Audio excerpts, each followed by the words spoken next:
చాలామంది ప్రార్థన చేస్తూ ఉంటారు. కానీ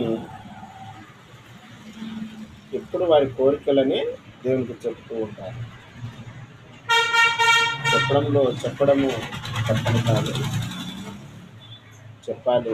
ఎప్పుడు ఆయన ఆయన నీతిని ఆయన రాజ్యాన్ని వెతకాలని దేవుడు చెప్పాలి. అవి వెతికిన తర్వాత మీరు అడిగినా అడగకపోయినా ఆయన ఇచ్చేవాడుగా నెరవేర్చేవాడుగా ఉంటున్నాడు. కాబట్టి ఒక మాటను మనం ఒక పాట పాడుకున్నాం. ప్రార్థన కొరకై ప్రక్షాళన, ప్రార్థన అవసరాలకి ప్రార్థన కొరకై ప్రక్షాళన, ప్రార్థన అవసరాలకి నీ విజ్ఞాపన వినుటకై ఆయన చెవియగ్గను ప్రతి సమయాన దేవికి ఆతపన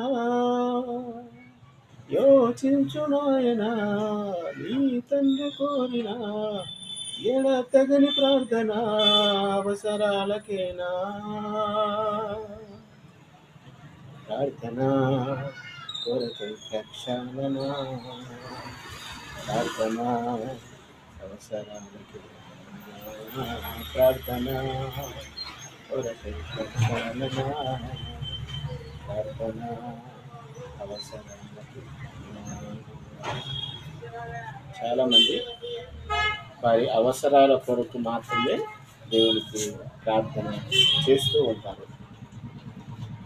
అలా చేయడము మంచిది కాదు. పనిని చేయాలి, పని చేసి ప్రార్థన చేయాలి. యేసు ప్రభువు ఈ లోకంలో దేవుని పనిని చేశాడు, తర్వాత ప్రార్థన చేశాడు. ఆ ప్రార్థనలో కూడా ఆయన చిత్తాన్ని అడిగాడు.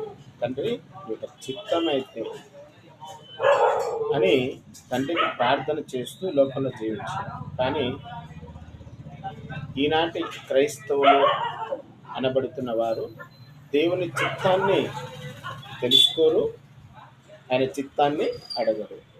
అడగాలి. అలా అడిగితేనే ఆయన చిత్తం ఏదో మన ఎడల జరిగిస్తాడు. లోకంలో చాలామంది పిల్లలు కలగకపోయేసరికి ఇక దేవుని అడిగేస్తూ ఉంటారు. అడగండి అడగండి అడగండి, కానీ ఆయనకు తెలుసు. అందుకే నువ్వు మొదట ఆయన నీతిని, ఆయన రాజ్యాన్ని వెతుకు. మీ అందరికీ వందనములు. God bless you.